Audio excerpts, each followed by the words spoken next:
Savage here at the Wrestling Universe with Prince Nana, with Swerve Strickland. Tomorrow night, World's End, Prince Nana.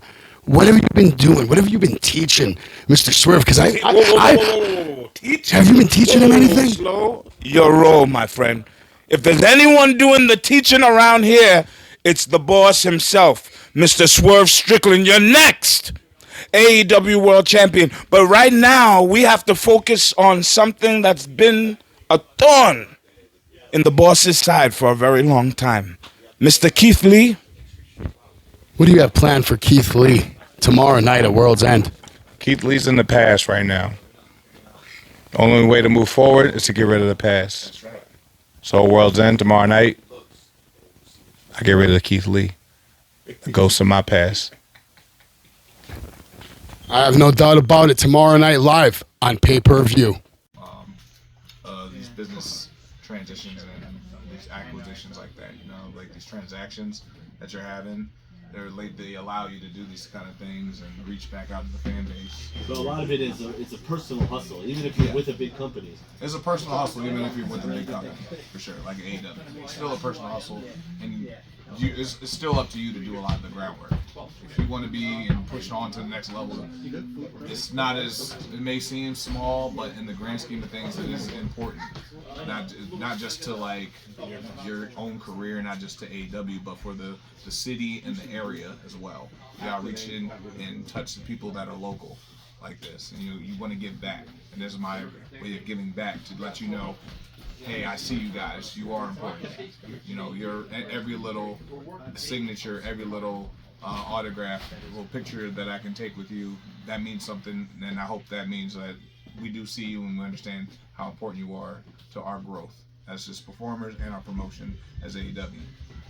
That's great, man. So the night before a big event like tomorrow, what's kind of going through your mind, and what do you have to do to mentally prepare for that between now and then? The night before going through, the night before, a big pay-per-view like World's End, what's going through my mind is just, I always make sure my body's right. If I'm like feeling something that I'm ignoring, or maybe I'm just like not thinking about those injuries, because after 15 years of this, like there's aches and pains that hurt more than others, and you want to make sure like all those things are taken care of before going in the next day. So you take that morning, get in the gym, work out, stretch, you do the little small calisthenics, and you walk a little bit on the treadmill, the Stairmaster, whatever you got to do, just to feel out your joints, make sure everything is like good before you really got to start using them and working out a little bit more, So that's the physical preparation. That's the physical. The mental is just making sure, like, you know who you are, you know what your story is, you understand the arena and the place where you are. Like, this is Long Island, New York. This is different than a Los Angeles at Full Gear. This is different than Orlando at UCF. This is different arenas, different people, different masses amounts of people, different size of arenas, different seating, different, like, all these things come into play for me. And that's how I approach, honestly, coming into like just preparation and performing. Then there's the opponent. Then there's like, okay, I can't just like pick up and slam a Keith Lee like that. I can't just like throw him and put him where I need him to be. Like, that changes dynamics of certain things and just like psychology, how I want to approach the matches. So like, how do I affect these guys? How do I affect my opponent? How do I affect and like get these guys into where I need them to be in order to attack, in order to put them down, or do I have to fly a little bit more? Do I have to exert my energy that much more to affect the Keith Lee and stuff like that? And the fact is, like, it's not even just what you can do; it's about what you can endure as well. Because Keith can he can put the pain on you, he can put the hitting on you, and he can move too. So there's a lot of those things to, get ready for and prepare for.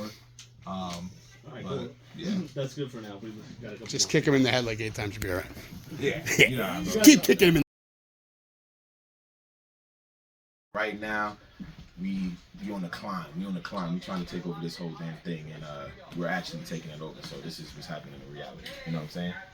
Shout out to Tony Khan. Shout out to everybody. Shout out to Prince Nana, aka King Nana, because everything that we do is big. We're taking over this whole shit. You know what I'm saying? And this is real hip hop that you're seeing. This is real shit that you're witnessing. This is not fake. This is not, this is not a quirk or whatever the fuck. You know what I'm saying? People do little things, pretend and all of that. Nah, this is not pretend. This is real deal shit. Do you think there's anything special about doing this in Queens hip hop? I think, yeah, because it's royalty. And then you got Flash Garments here. You got Prince Nana here. Yeah, like Yo, I gotta stop putting some more shirts. so I was like, I was gonna forget that. That's the artist. The one. new That's year, gonna be the new Flash. year I got that Flash shirt. should be here soon. Don't worry. You didn't hang around for a little bit. Flash will be here soon. Oh, That's yeah, something, too. Which one was going to be on the cruise, the Jericho cruise? Because I was on with you last year. Oh yeah. This year. Good look out, man. Yeah, well, we see you guys.